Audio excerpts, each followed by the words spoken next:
I am so excited to dive into today's guest interview. We have Sierra Leland with us, who is someone that I met through the body coaching world. If you guys are familiar with Beachbody, we're both coaches and we were able to connect at one of our annual conferences.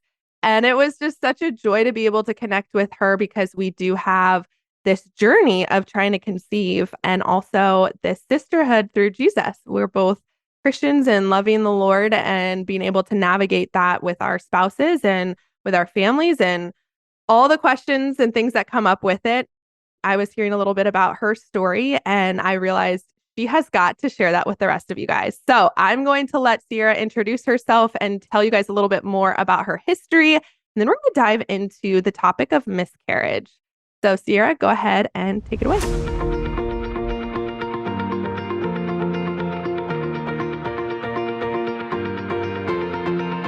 Hey friends, welcome to the Waiting Well podcast. I am your host, Courtney Dunker, and you are here because your journey to motherhood has not looked the way that you always imagined.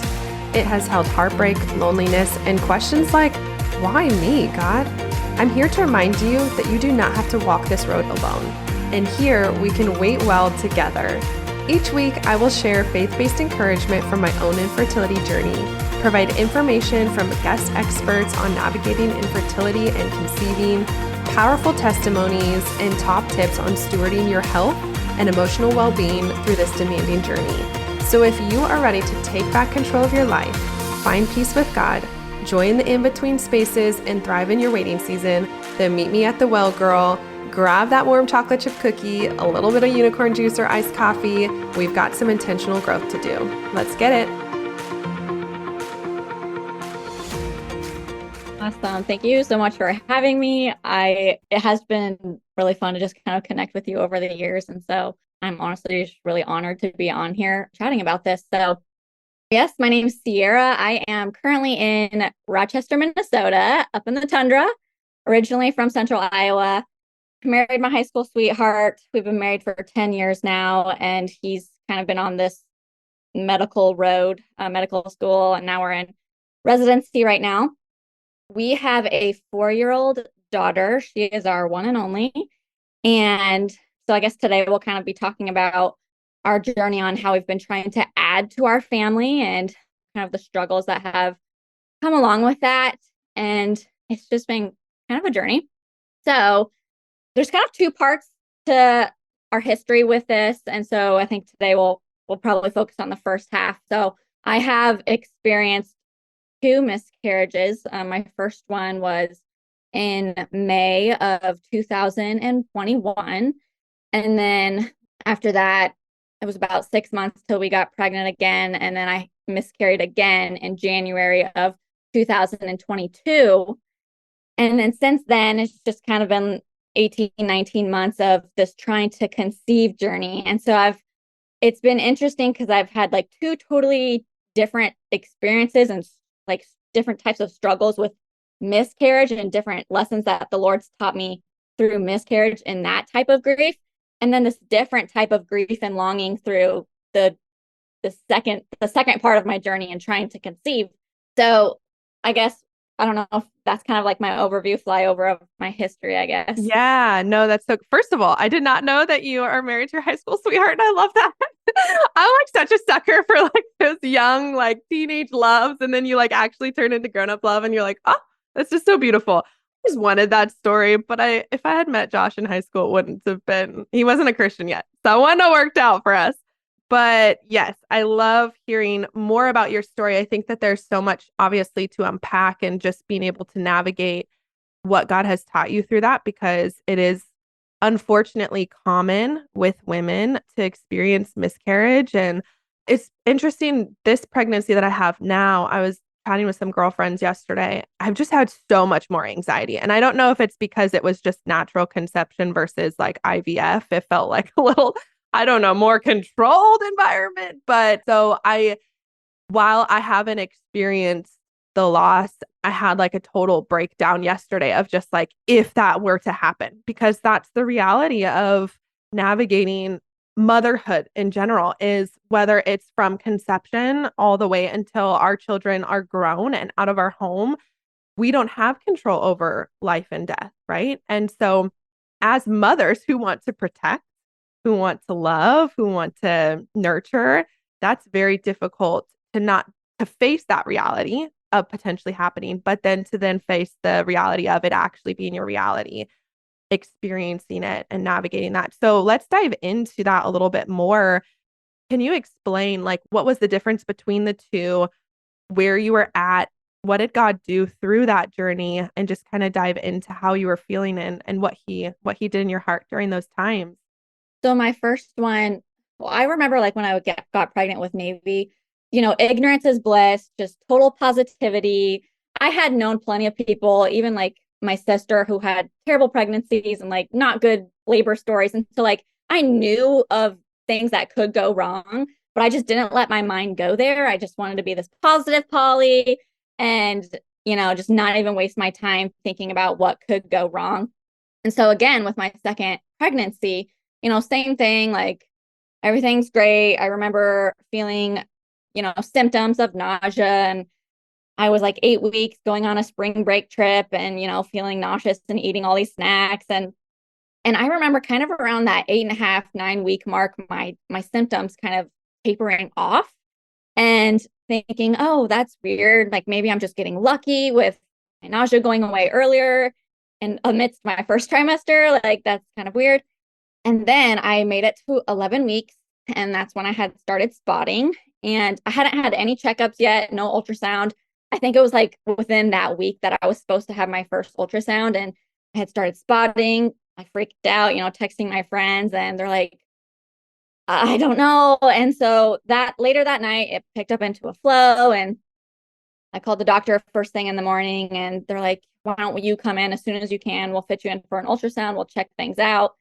And I just remember sitting, thankfully, like Devin was able to come, my husband was able to come with me to that ultrasound. And I just remember seeing the baby there lifeless and just being shook to the core because, when I first saw my daughter on an ultrasound, she was like a jumping bean, just so much life. And so seeing this was like, I just knew immediately it was not good. And so that first experience was just kind of, I remember being shocked. I remember feeling really numb towards God. Like I don't remember feeling angry towards God, but I just I just didn't know what to do. I didn't know what to pray. It's like what's done is done, and I'm just kind of stuck in this terrible place, and I'm about to like go through this journey of grief, and I know nothing about grief. And I feel like I kind of learned a lot about my personality and I feel like in that year, the Enneagram was really big. And so I was kind of learning about, oh, I'm mostly an Enneagram 7. And so I'm known for kind of like running away from my feelings, for suppressing my feelings. And the cup is always half full. It's never half empty. And when you come to a life experience like this, it's like, no, the cup is empty. Like there's no half full here.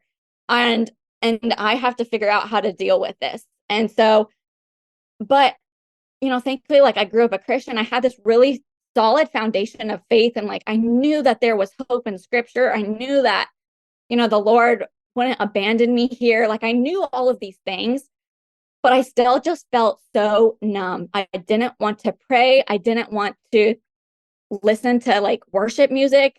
I didn't want to read my Bible. I was just like, I don't know what to do. I'm just going to sit here and be still. And the Lord knows there's always a way in how he comes to find you. And that for me, that's always kind of been through worship music. And, if there's ever been a season where I'm kind of drifting off and getting out of my routine of being in the Bible, like it's always through worship music that kind of brings me back. And so I remember driving to the grocery store with Navy at the time. She was almost 2, and she was requesting me to turn on the radio. And like, here we go. Like, I'm about to break.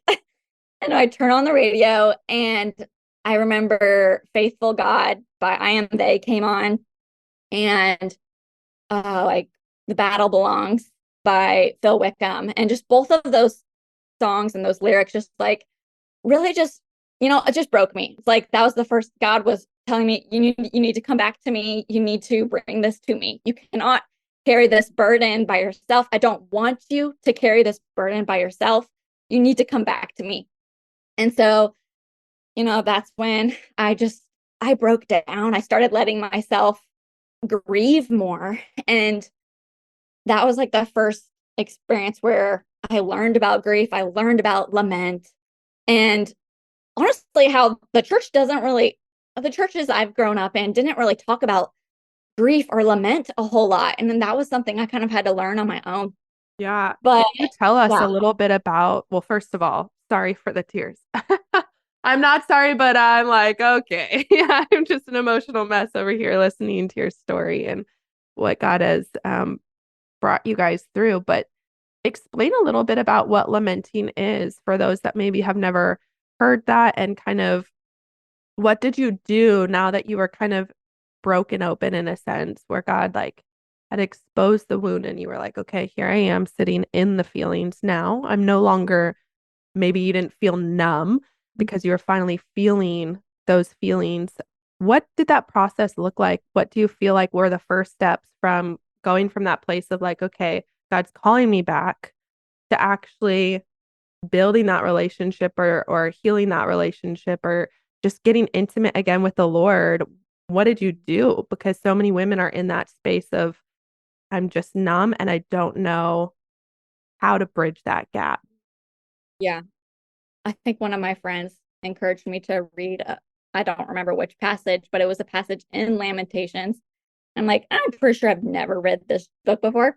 I just remember, like, one, I have to stop suppressing what happened and just, distracting myself with my worldly, responsibilities and being a mom. Like, those are there, but I have to create space and make space and create time to sit in this and actively pray, okay, God, like I am broken. I have nothing to give. I am so sad and I hate feeling sad. And I just need you to kind of help me learn from this.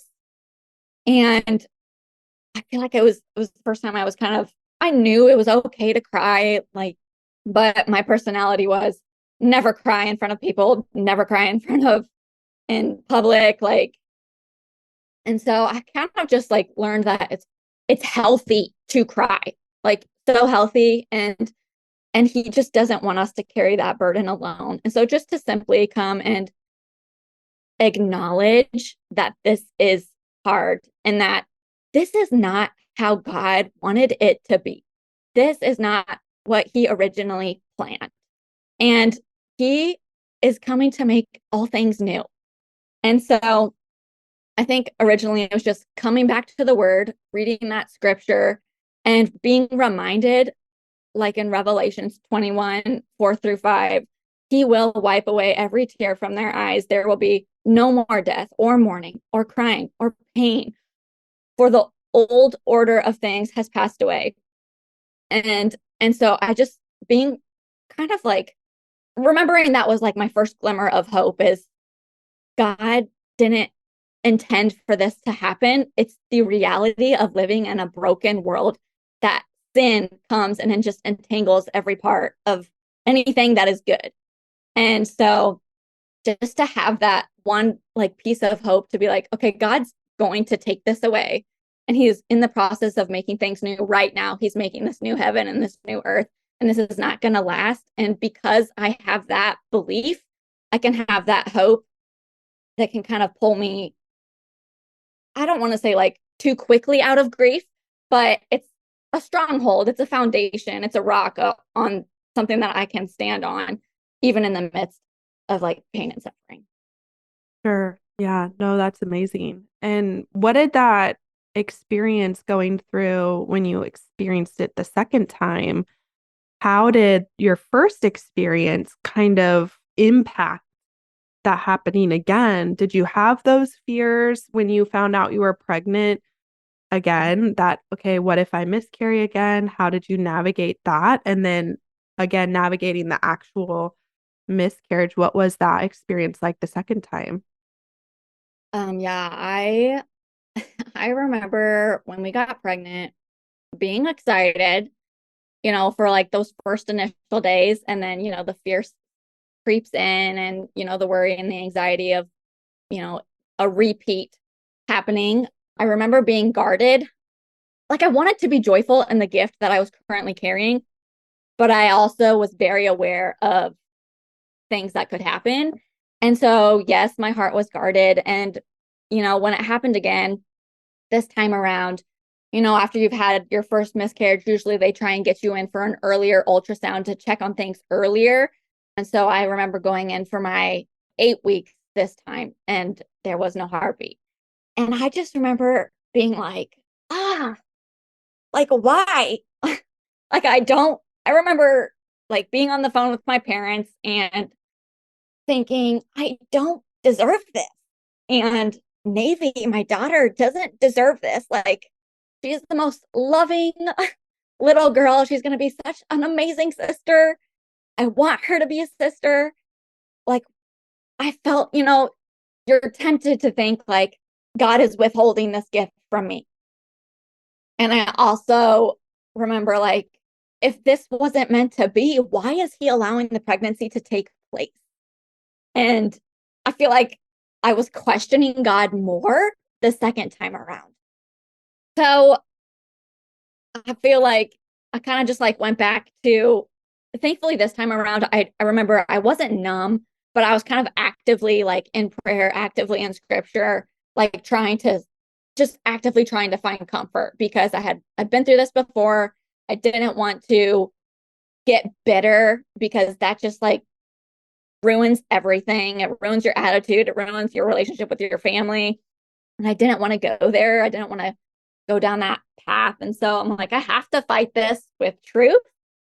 And so, it's just going back to lamenting, and like you need to sit in your grief, and no one, it doesn't matter what your personality is, it doesn't matter how busy you are and what responsibilities you have. I think it's important for everyone to create time to sit in their sadness. And even if you do have littles at home, for me that looked like, okay, one, I'm going to sleep in a little bit to like heal, because like physically things are going on.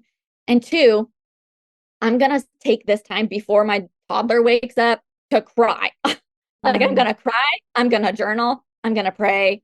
And I don't know, I feel like there's a lot of things I could share here, Sure. but No, that's so good. And I want to kind of touch on that question that you asked God.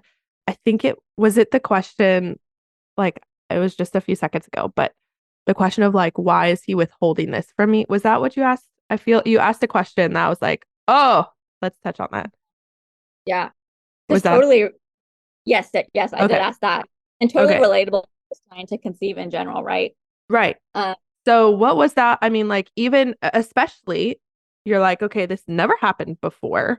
And then now with Navy, you're like, I know what the the joy of being a mother is, experiencing this little personality. And you know that each kid is like that, right? So you're like, how do you release that, move on, and kind of wrestle that question with the Lord and answer that question so that it doesn't like keep you from not having a relationship with the Lord anymore? right. I think this is like one of the hardest questions like anyone can wrestle with, is like, why do bad things happen to good people? That type of question. And I feel like it's something I don't I think we just have to keep going back to, the world is broken. Like when like it is when sin came into the world, things were not, just everything got screwed up. And so I don't believe God made this happen. I don't believe he wants things like this to happen. Yes, he's almighty, and he can answer big prayers, and he can do those things. And so I don't know. I think it's something we could like always wrestle with, but I think I just had to keep coming back to, even if I don't understand God, I can still trust him. Mm. Francis Chan has this analogy in his book, Crazy Love. If God is the ocean and our brain is the size of a pop can, and we just scooped up a little bit of the ocean in that pop can, the vastness of the ocean that is left is God. in his mightiness and things that we will not understand and will never be able to comprehend. And and so even if I can't understand all of that and his ways and how his ways are higher than my ways, even if I can't understand that, because of what he's done through scripture and through history, I can still trust that his promises are true for me. And his promises are that he will never leave me or forsake me. And he can bring me peace beyond all understanding. And and and I would rather just find peace in that relationship and finding this joy in his presence is fullness of joy, and just being able to find rest in that versus being stuck in my questioning and my bitterness that I will never be able to fully understand or comprehend. I would rather release that and surrender that and know that I will not understand, but choose to trust him and let him work his ways in my life moving forward. Yeah, that's so good. And that's ultimately what working out of our salvation is, right? It's just continuing to build that trust in his character instead of our circumstances, which is the tempting thing to do.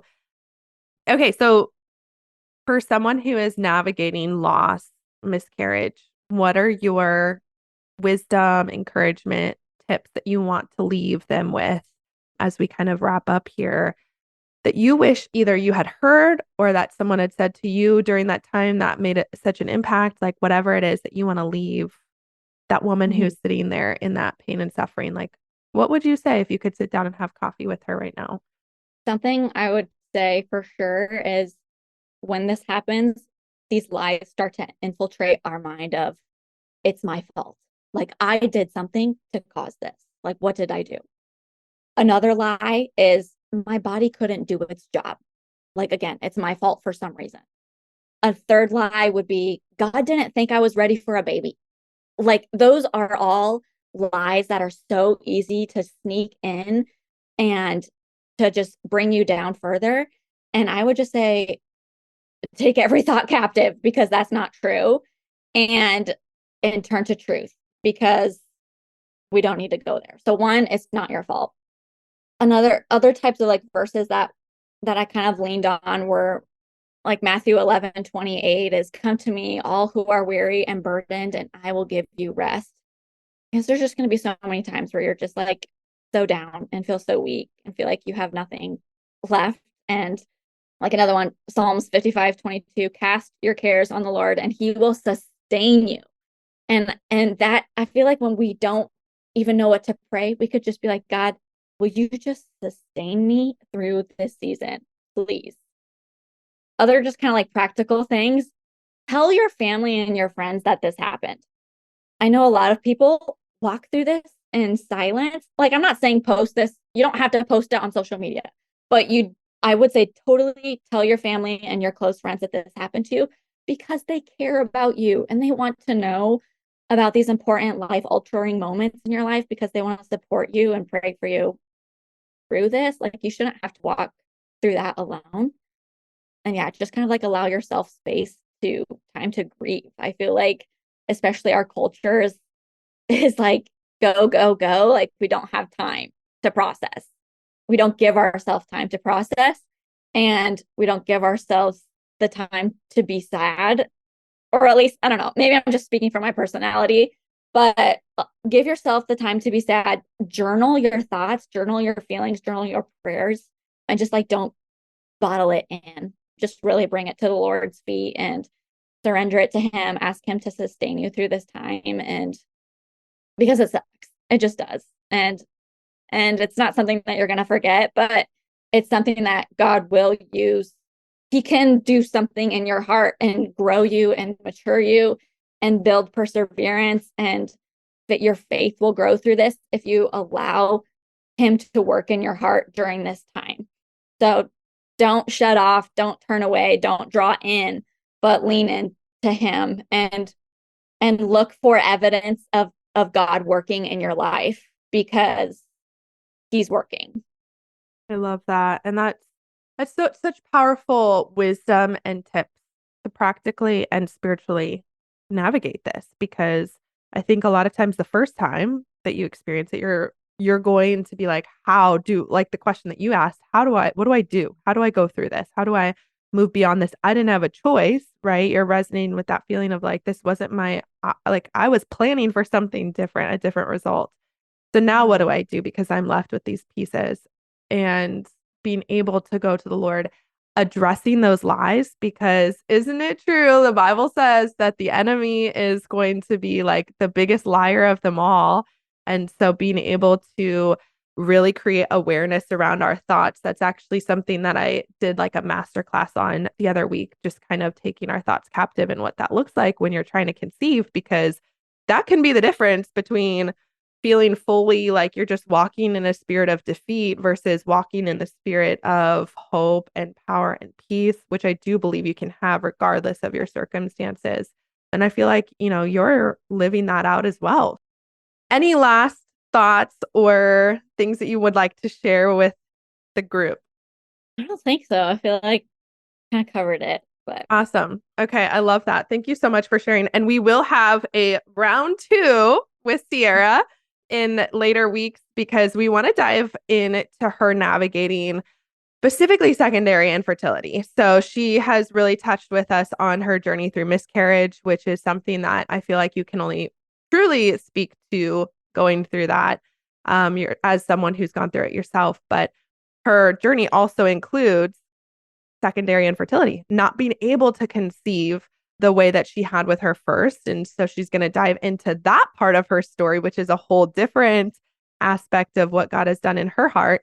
So make sure that you are subscribed and tuning into the podcast to catch that in a couple of weeks when she comes back for round 2. So thank you so much for sharing with us today, Sierra, and just so grateful for all the ways that God has taught you where you can share your testimony and be able to pay that forward, and other women can benefit from the wisdom that he's given you during this journey. So thank you for your time today.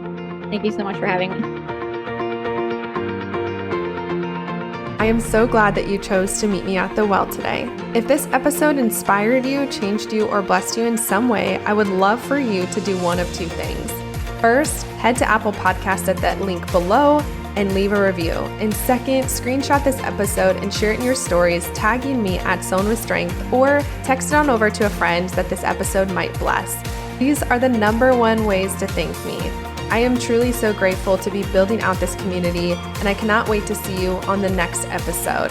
Until then, go get a workout done for me, and I will see you right back here at the Waiting Well podcast.